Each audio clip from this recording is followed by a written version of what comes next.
a grabar el video que les prometí sobre el derecho fiscal para que estudien para su examen de este sábado, me imagino.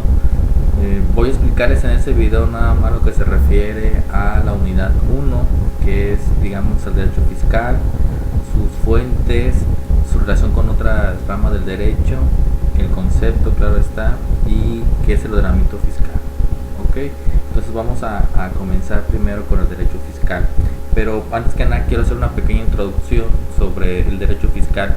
Recordemos que el Estado, como lo conceptualizamos, digamos como el gobierno, recordemos que tiene la obligación de proporcionar un bienestar colectivo, que es uno de sus fines del Estado, y que los gobernados cuenten con estos, digamos, requerimientos mínimos necesarios o condiciones necesarias para el bien común, como es contar con salud, educación, medios de comunicación, medios productivos, etcétera. Pero pues para lograr tener todos estos servicios públicos para los gobernados, pues se requiere de recursos, de dinero. Entonces el Estado tiene que buscar la manera de cómo hacerse llegar ese dinero para después poder ofrecer estos cantidades de servicios públicos, como son salud, vivienda, educación, carreteras, etcétera. Entonces conceptualicemos que el Estado tiene esa obligación, pero tiene que buscar también de dónde va a obtener esos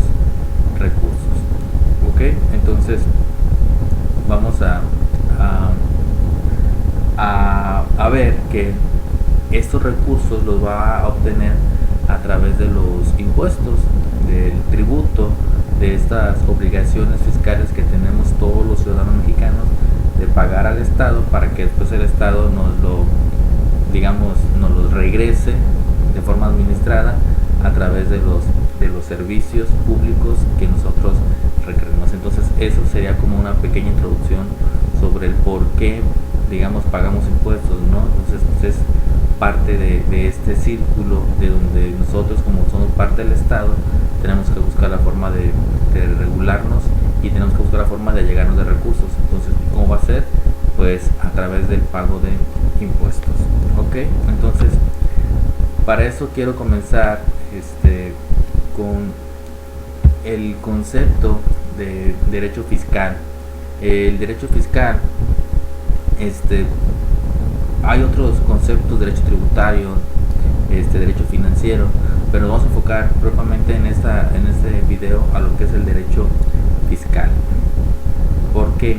Porque recordemos que el Estado tiene que buscar la forma de hacerse llegar de recursos. Entonces, el derecho fiscal vamos a definirlo, o tiene por objeto estudiar y analizar las diversas normas jurídicas que van a regular la relación entre el Estado y los gobernados, y esta obligación de exigirle el pago de determinadas contribuciones. Entonces, el derecho fiscal va a regular estas normas que regulan esta relación entre Estado y contribuyente, y esta relación que vamos a llamar la obligación tributaria, o sea, la obligación de pagar un impuesto o pagar un tributo.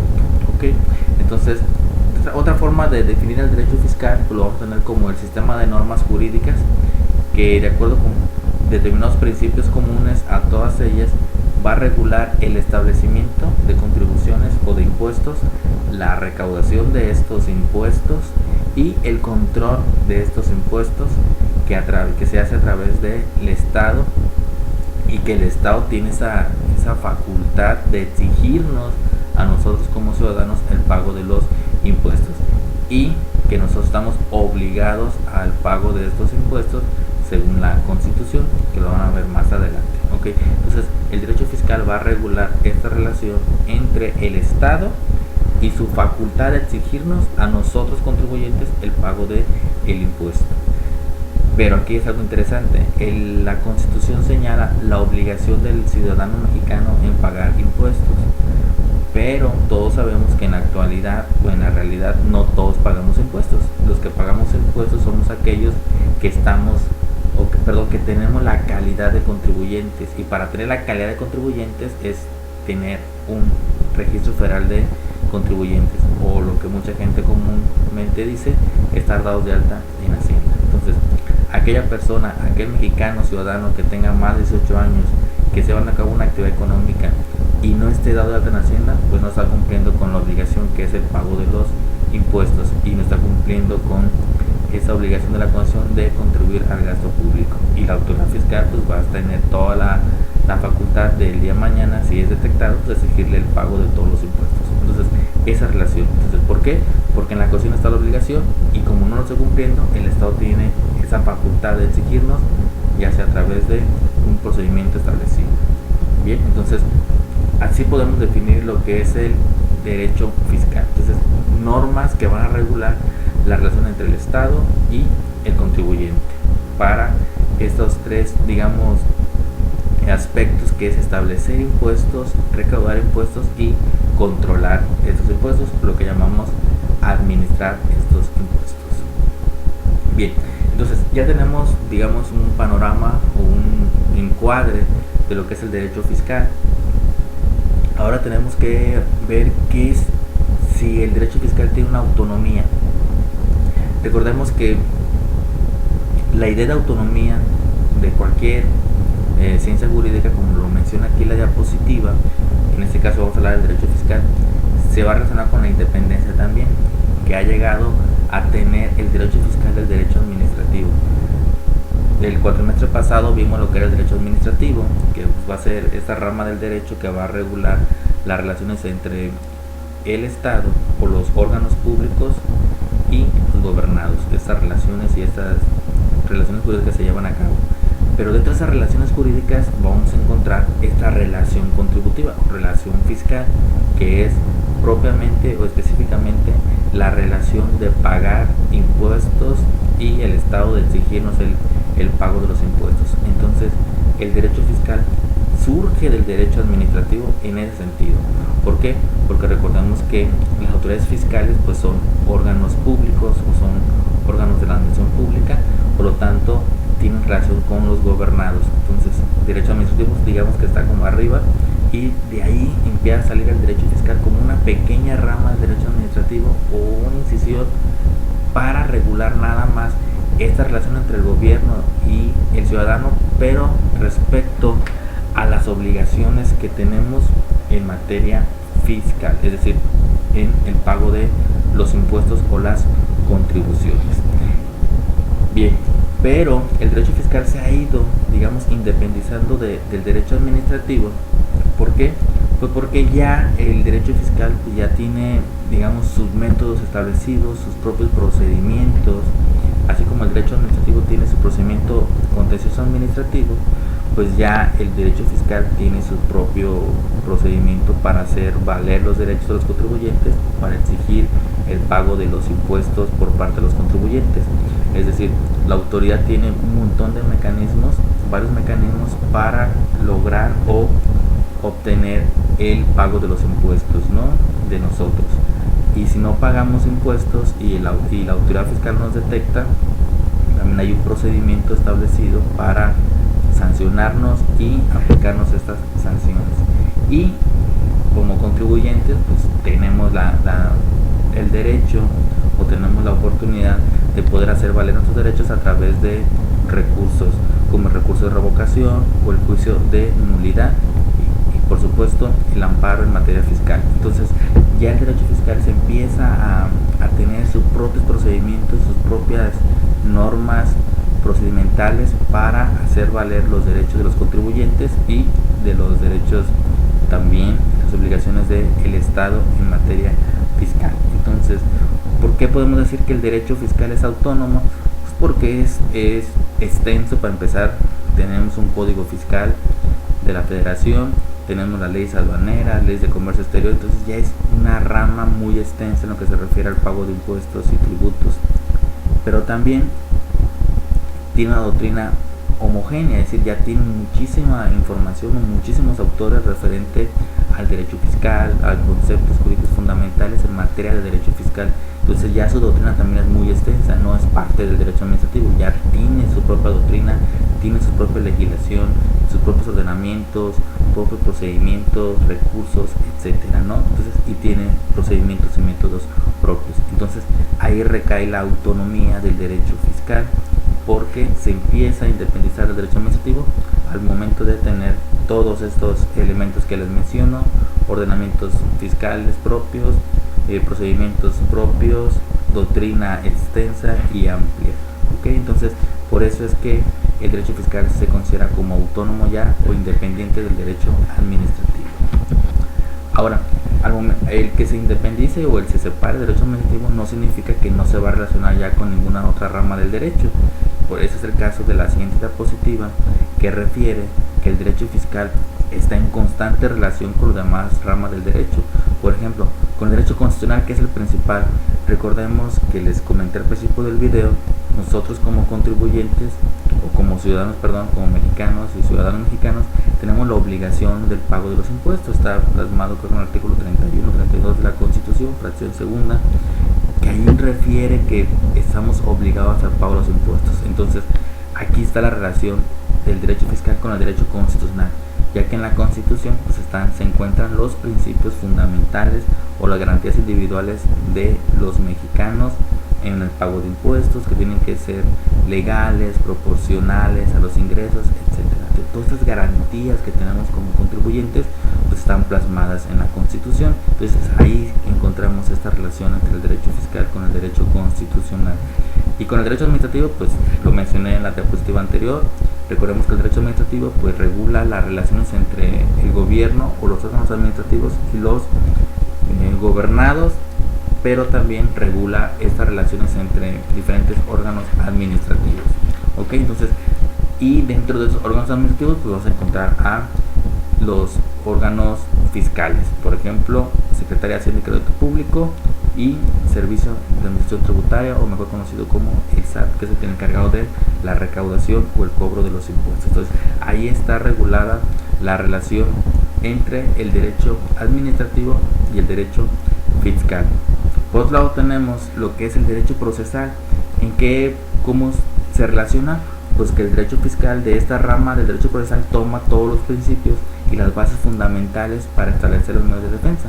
Como les mencioné anteriormente, el derecho fiscal cuenta con su recurso de revocación, que es muy claro y muy concreto. El recurso de revocación es aquel que se presenta ante la misma autoridad que emitió el acto fiscal. Es decir, si la administración de recaudación te impone una multa, pues tú vas a través del recurso de revocación tratar de revocar esa multa, y ante quién, pues ante la misma autoridad que emitió esa multa.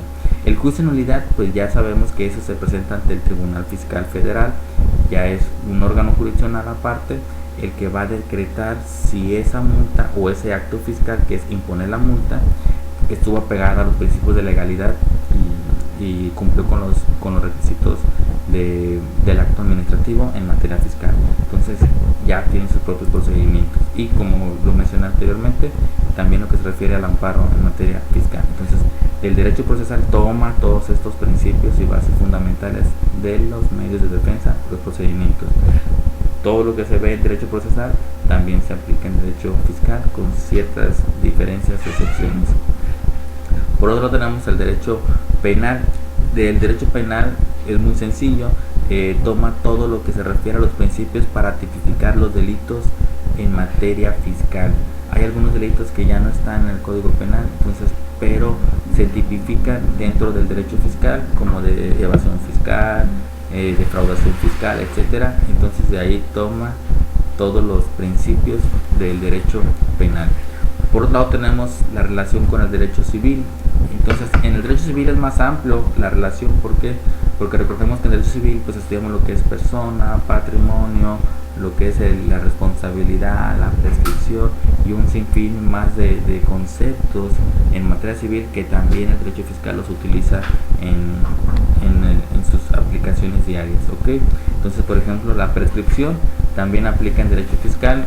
Por ejemplo, un crédito fiscal o una deuda ante Hacienda, dice el Código Fiscal que prescribe a los 5 años, siempre y cuando la autoridad fiscal no lleve a cabo ningún acto para volver a iniciar el término de los 5 años. Entonces la prescripción también se aplica acá en derecho fiscal. Y por último tenemos el derecho mercantil, que con el derecho mercantil ya lo vimos en el cuatrimestre también anterior, todo lo que tiene que ver con los títulos y operaciones de crédito. Por ejemplo, en derecho mercantil también se se estudia o se ve la formación de las sociedades mercantiles, sociedades anónimas, que eso también tiene que ver mucho con el derecho fiscal, ver si las empresas cumplen con todas esas normas mercantiles para poder darse de alta en Hacienda y para después operar y grabar las utilidades de estas empresas, que de ahí se va a determinar después el pago de los impuestos correspondientes. Entonces, de ahí se regula con el derecho mercantil. Entonces, esas son las ramas del derecho y su relación con el derecho fiscal. Ahora vamos a pasar a lo que son las fuentes del derecho fiscal. Y aquí tenemos, algunas ya las conocen, ya las hemos visto, inclusive en otras materias las han visto, pero la primera, que todo el mundo sabemos, pues es la ley. La principal fuente del derecho fiscal va a ser la ley.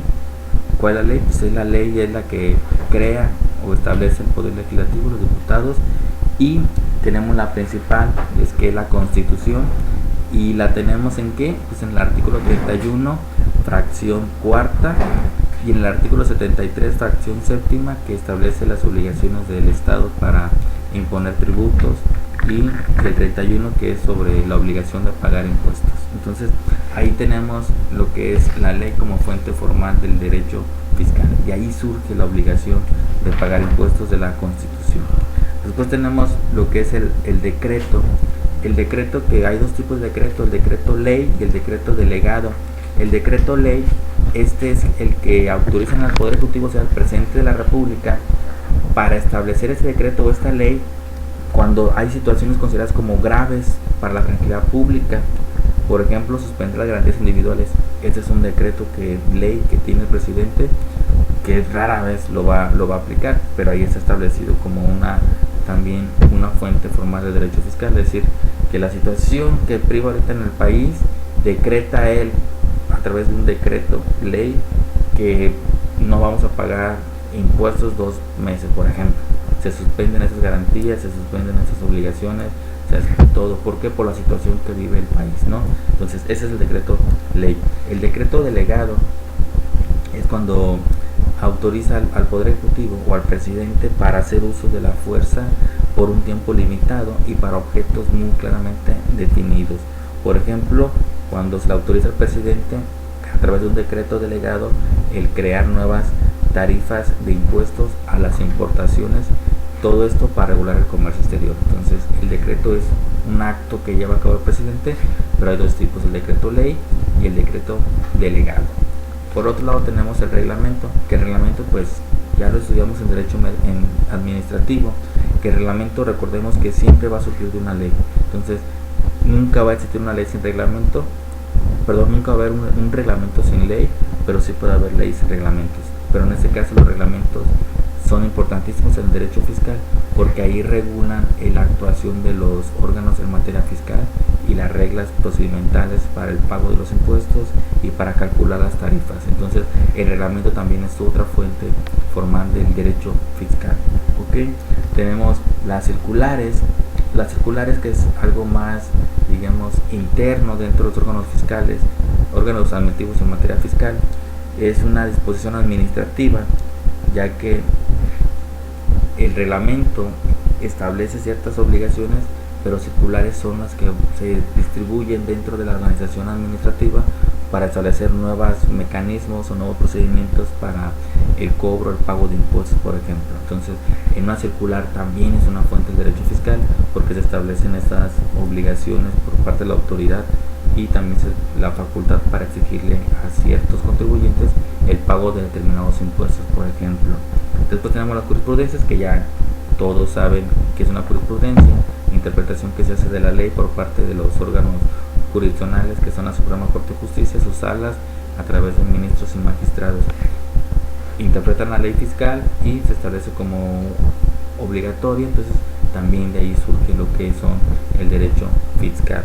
Después tenemos los tratados internacionales, que recordemos que vivimos en un país donde estamos en la globalización, y entonces los tratados internacionales no es otra cosa más que estos acuerdos que llevan a cabo estados con otros estados, México con otros países, respecto a políticas económicas y fiscales. ¿Okay? Entonces de ese tratado internacional pues también va a surgir el derecho fiscal, es decir, estas normas que van a regular las relaciones entre el Estado con los contribuyentes. Después vienen los convenios interestatales. Eso es muy interesante. Recordemos que vivimos en un país, que vivimos en un estado federal, es decir, que contamos con 31 estados independientes y la Ciudad de México, y cada estado cuenta con su propia normatividad estatal o sus leyes estatales, pero tenemos una cuestión federal o un gobierno federal. Y muchas veces nosotros vemos infinidad de obras en Apatzingán, por ejemplo, obras públicas, construcción de avenidas, acueductos, pasos en el nivel.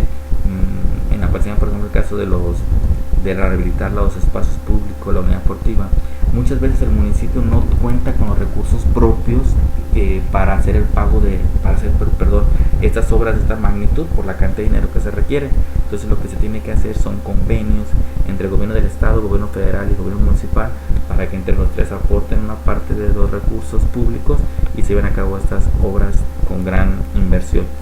Pero estas relaciones o esta firma de convenios pues están establecidos en convenios interestatales, o lo que se establece como la Ley Federal de Coordinación Fiscal. Entonces, la Ley de Coordinación Fiscal es decir, cómo se van a coordinar los tres niveles de gobierno en materia fiscal para hacer llegar de recursos, administrarlos y llevar a cabo obras. Entonces, estos convenios, al momento de firmarse, pues crean estas obligaciones entre el Estado, entre órganos estatales, para aplicar los impuestos en obras claramente establecidas. Después tenemos los tres últimos, que casi no se aplican, pero se consideran como fuentes también del derecho fiscal, que es la costumbre, la doctrina y los principios generales del derecho. Pero creo que ahí ya les queda claro en qué consiste cada uno de ellos. Nomás lo que quiero señalar es que también son fuentes formales del derecho fiscal. Y por último, según Gaspar me comentó, es el último tema de la primera unidad, que son los ordenamientos fiscales. ¿Qué son los ordenamientos fiscales? Pues no es otra cosa más que todo el conjunto de leyes tributarias o las leyes en materia fiscal. Por ejemplo, tenemos el Código Fiscal de la Federación, la ley aduanera, ley de importaciones y exportaciones, etcétera. Todas esas leyes van a conformar lo que son los ordenamientos fiscales. Entonces, ¿qué son? Normas jurídicas que se establece a través de una planeación fiscal con principios orientados a la realización, y para ello se va a contar con una estrategia de cobro en los que se va a contar con un plan de acción que se va a llevar a cabo después de hacer un análisis del entorno tributario de una empresa, con la mayor finalidad de lograr los objetivos inherentes y primordiales. Es decir, en pocas palabras, el ordenamiento fiscal va a ser todo el conjunto de leyes fiscales, tributarias, que van a regular estas relaciones entre el contribuyente y el Estado o la organización o órganos fiscales. En este caso sería el SAT, que se refiere a la recaudación, o Hacienda, en lo que se refiere al gasto público, que Hacienda y Crédito Público pues es la que se encarga de la administración y ejecución del presupuesto a nivel federal. Y pues a nivel estatal tenemos creo que se llama Secretaría de Finanzas, y a nivel municipal pues la Tesorería Municipal. Ellos son los encargados de administrar el recurso. Pero a nivel federal tenemos este órgano desconcentrado, que es el Servicio de Administración Tributaria, que se va a encargar propiamente nada más de la recaudación de impuestos. Entonces, el ordenamiento fiscal, ¿qué va a ser? Pues el conjunto de leyes tributarias o leyes fiscales que van a regular esta relación entre el Estado y los contribuyentes. Entonces, pues ahí eso sería todo respecto a la unidad 1. Espero haya quedado algo más claro los conceptos, los temas, para que pues les tengan un buen resultado en su examen del primer parcial en materia fiscal. Voy a tratar de hacer el segundo video, no lo prometo porque ya casi termina la semana. Intentaré, si no, espero que les haya servido este primer video de la unidad 1, que fue el que creo que no vieron los temas